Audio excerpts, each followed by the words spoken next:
Now it's good. Now it's Okay, implemented. excellent. Excellent. So the project name is Intelligent Trust and Security Orchestration for 6G distributed cloud environments. It's an stream B, as you know, B04 call kicked off like other projects in this webinar January 1st, and we have already our social media and website active. So please follow us on both social media and visit our website. The consortium is medium size, but I would say an efficient and strong consortium. We have operator Telefonica on board. We have Lenovo as our industrial partner and also leading our standardization activities. We have I2CAD as a research institute from Spain, and also our technical manager is from I2CAD, Dr. Shoaib Siddiqui. We have 3 SMEs on board. Other than Gigasys Solutions, we have PDMFC from Portugal and Adrestia from Greece, and 2 universities, National Technical University of Athens and Politecnico di Milan, di Torino.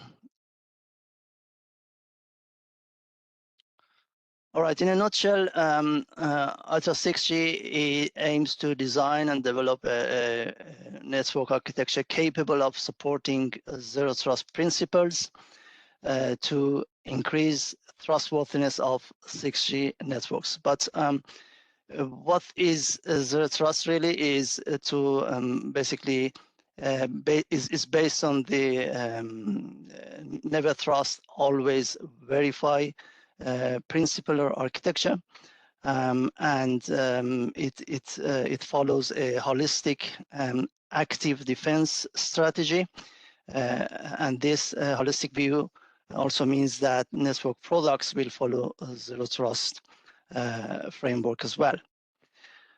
You can see in this diagram an overview of the zero trust framework. Here we have important elements. The subjects here for us are applications deployed on 6G platform and hardware provided at the edge. We have assets of the 6G platform as enterprise resources, and our policy decision points reflect the notion of intent explored by telco community. We have tenets of zero trust here listed at the left, but it's basically mainly based on, as I said, never trust, always verify, as you can see in this diagram. It's also based on implement list privileged access and always assume breach. So these are 3 main areas of zero trust principles, you can see, but the tenets are basically in more details are listed here. All data sources and compute services are considered assets. All communication is secured. Access to individual enterprise resources is granted on a per session basis. Access to resources is determined by a dynamic policy. The enterprise monitors and measures the integrity and security posture of all owned and associated assets. All resource authentication and authorization are dynamic, and the network collects information on the current state of assets, infrastructure, and communications. You can see also some key components in the right triangle there that I skip because I think my time is running. So in iTrust6G, we have 4 pillars that as you can see, zero trust and incorporation of AI/ML for anomaly detection, continuous threat assessment, intent-based security policy, and it uses explainable AI for end-to-end security orchestration, enhance observability. This is through programmable interfaces. And we have, based on these pillars, 6 technical objectives, as you can see in the squares here. First one is on design of an end-to-end system security architecture.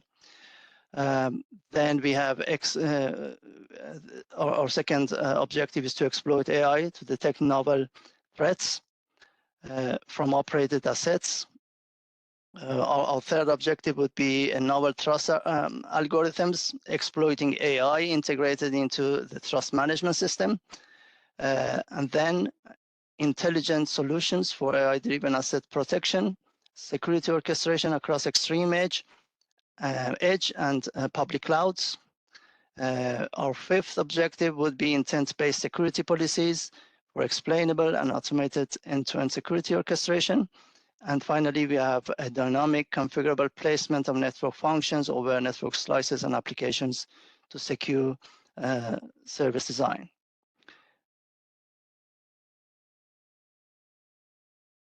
And in addition, we have 2 more objectives. One is on trial-based validation of solutions. And the other one, the last one, is the generic objective on dissemination and standardization contributions. On iTrust6G innovations, we have listed here the innovations that we have in the project, enabling trust in 6G platforms into the 6G networks. And this is based on integration of zero trust principles and frameworks, secure management of diverse set of resources.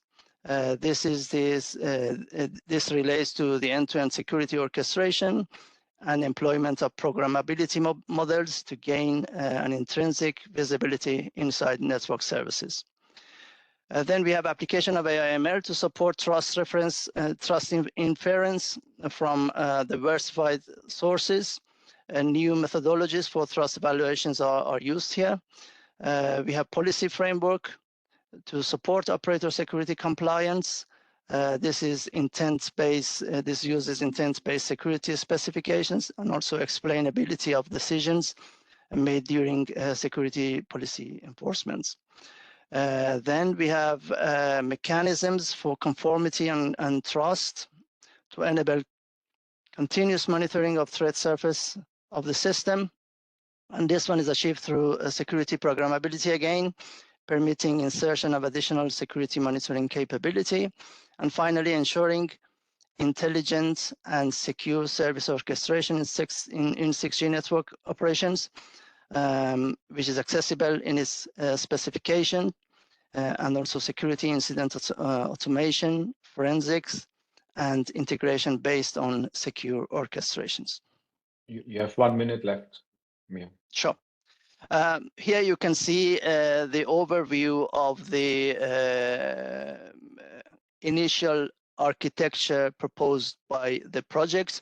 In the top squares, you can see the elements that we are proposing in the iTrust architecture, such as access control, trust algorithms, threat intelligence, trust information in this framework, and also security orchestration, including SIEM, CMR, security service orchestrations, and these have interfaces to administration plane, which includes intent-based security policy, policy engine, and it uses explainabilities. I just mentioned that we have 3 use cases for evaluation of our results, dynamic resource orchestration and trust establishments in multi-stakeholder and multi-domain environments, operational security and trust re-evaluation, and programmable security as a service.